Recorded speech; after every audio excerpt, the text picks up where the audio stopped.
Eu queria falar um pouco com vocês nessa noite sobre as marcas de um recomeçar.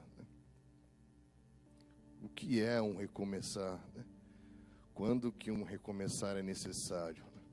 Quando que Deus recomeça? E a primeira conclusão que eu cheguei, olhando para as Escrituras, para você entender essa palavra recomeçar, você tem que entender a palavra começo. E quando nós olhamos para o princípio, para o começo de todas as coisas, você tem duas maneiras de olhar para o começo, para o início.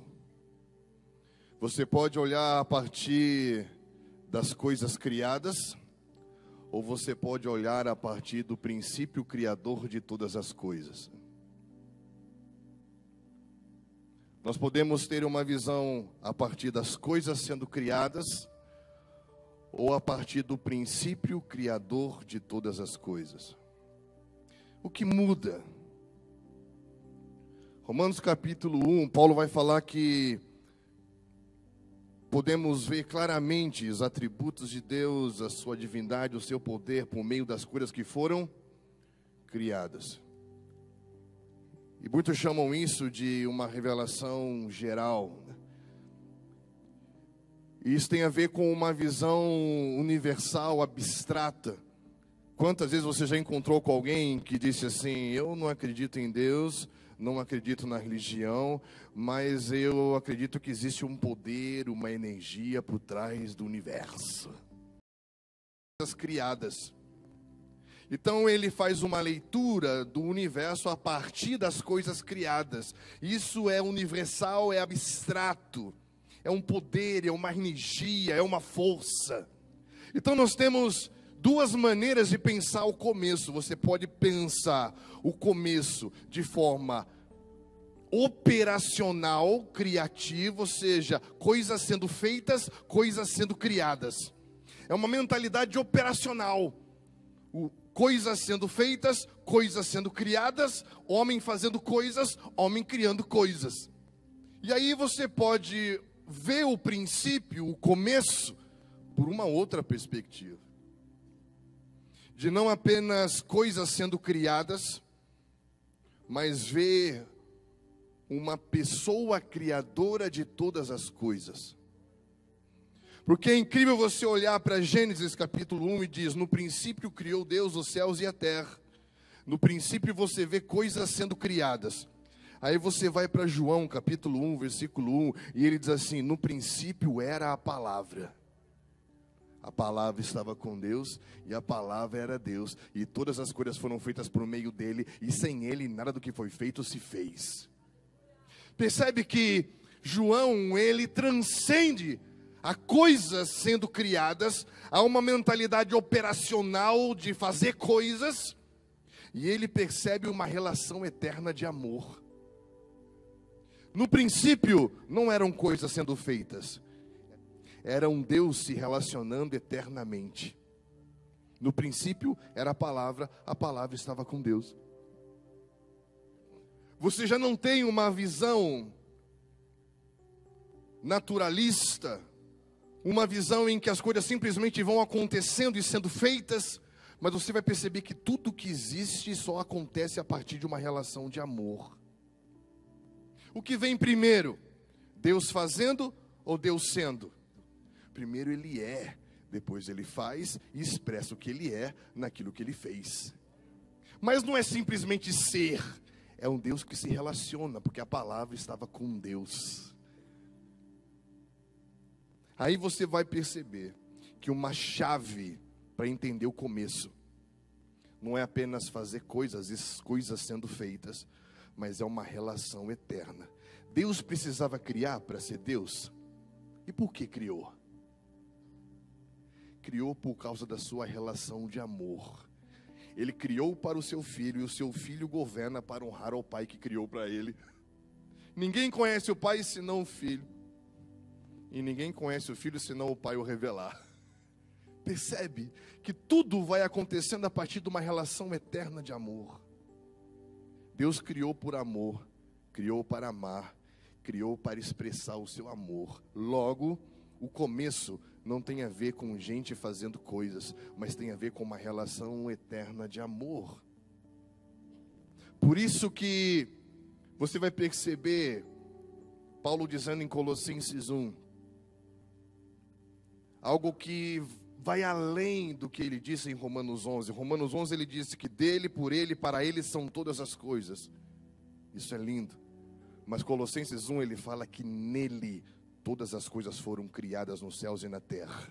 E dentro dele as coisas foram criadas. Por isso que antes da fundação do mundo, ele nos chamou para estarmos perante Ele, porque a palavra ali é concepção. Ele concebeu dentro dele, a partir de uma relação de amor. Logo, o começo e o princípio não é um ponto cronológico na história. O começo, o princípio, não é apenas coisas naturais acontecendo de forma mecânica e aleatória. Logo, o começo e o princípio não é um lugar, mas é uma pessoa, é uma relação eterna. É o Filho de Deus. Nele, todas as coisas foram criadas. Ele é a palavra. Ele é a lógica da ordem do reino de Deus. Ele é o pensamento. Ele é o sistema de crenças perfeito. A partir dele entendemos todas as coisas, como tudo se relaciona, como tudo se completa, como nada no universo é autônomo e independente. Mas tudo no universo só encontra o sentido da sua existência no outro. Quando ele cria, e na diversidade plural da sua criação, o relacionamento complementar de todas as coisas faz com que todas as coisas só encontrem sentido no outro. Por isso são muitas vidas, mas um só propósito. Porque ele criou tudo a partir de uma unidade que tem uma diversidade, mas que se relaciona e vai se completando por uma causa comum. Não é lindo? Deus é assim. E tudo no universo se relaciona, se completa, encontra o seu sentido, encontra o seu propósito nele, na relação com ele, e não no simplesmente fazendo coisas. A minha pergunta é: qual é a primeira grande marca de um recomeçar de Deus? Quando é que Deus precisa recomeçar algo? Quando o homem começou. Deus precisa recomeçar quando a gente começa. O primeiro grande sinal da quebra dessa ordem natural das coisas é quando o homem começa a fazer coisas fora dessa relação eterna de amor com Deus. Na sua Bíblia, em Gênesis capítulo 6, aconteceu que quando os homens começaram a se multiplicar sobre a face da terra, os filhos lhes nasceram, e os filhos de Deus e as filhas dos homens. E eu gostei dessa expressão, quando os homens começaram.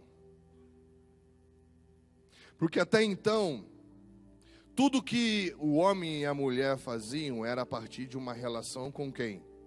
Com o Filho de Deus. O Filho de Deus é o quê? Ele é o princípio, ele é o começo. Estamos juntos?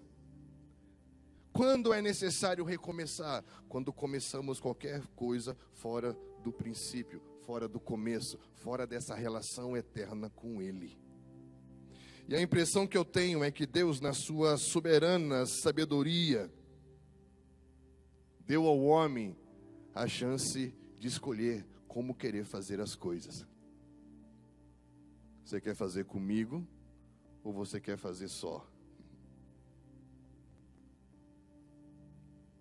O homem tinha uma relação eterna com o Filho de Deus. E o homem se relacionava com o Filho de Deus. Estamos juntos? De repente ele começa a ter o contato com uma outra lógica, com outro pensamento, com uma outra ideia, com outro sistema de crenças, que dá a acreditar que ele pode ter mais, que ele pode saber mais, e que ele pode ser mais, e que ele pode começar algo a partir de si mesmo. Ser como Deus não necessariamente significa que o homem vai tentar tirar Deus do lugar de Deus. mas pode significar acreditar na possibilidade de criar um lugar para si que eu não precise dele. Isso é o homem começando, fora da relação com um princípio. Isso vai construindo dentro do homem o que eu chamo de fortalezas mentais. Paulo vai explicar isso em 2 Coríntios capítulo 10, versículo 4, que ele fala sobre fortalezas que se levantam contra o conhecimento de Deus. E nós sabemos que esse conhecimento não tem a ver com o conhecimento intelectual, de o quanto se tem de informação sobre Deus, porque a primeira vez que aparece a palavra conhecer na Bíblia, fala que Adão conheceu Eva. Então, quando estamos falando de fortalezas que se levantam contra o conhecimento de Deus, estamos falando de estruturas mentais que se levantam contra o padrão de relacionamento com Deus. Paulo vai explicar dizendo que assim como o homem se une com uma mulher e se torna uma só carne, o homem que se une ao Senhor se torna um espírito. Isso é conhecer. Não é o quanto eu sei sobre, mas o quanto eu sou um com. E ser um com compromete muito mais do que saber sobre. E ele está falando de estruturas mentais, de crenças, de sistemas de crenças que vão se estruturando dentro de nós contra esse padrão original de relacionamento com Deus. E nos tornamos pessoas relativistas, naturalistas, que simplesmente vão fazendo coisas automaticamente, de forma autônoma, de forma independente, a partir dos seus próprios pensamentos e das suas próprias ideias. E sem perceber, estamos secularizando a nossa vida, criamos estruturas profissionais, familiares, financeiras, governamentais, cujo Deus não participa mais delas. Porque seguimos começando coisas, sem nos relacionar com o princípio original, aquele que é o começo e o fim. E sabe o que Paulo fala? As armas contra essas estruturas mentais não são carnais, mas são espirituais. São armas que vão ser estratégicas espiritualmente contra os pilares dessas estruturas mentais, que ele chama de sofismas e altivez. O que é um sofisma? É uma ideia equivocada. É um conceito errado. É uma mentira que de tanto ser falada e culturalmente cultivada, você vai assimilando como verdade. E isso vai gerando em nós um sofisma, um engano, um conceito equivocado, um sistema de crenças caído, que vai relativizando, que vai secularizando, que vai nos tornando pessoas lutando por estabilidade pessoal, sendo que Deus sempre vai nos desestabilizar para alcançar algo maior. Esses sistemas de crenças equivocados vão estruturando as nossas mentes em altivez. Porque eu me acho no direito de começar coisas e me pego fazendo coisas, adorando e servindo coisas criadas, ao invés do Criador de todas as coisas. Deus só tem que recomeçar quando a gente começa. Um conselho que eu queria dar para você: não comece mais nada sem Ele.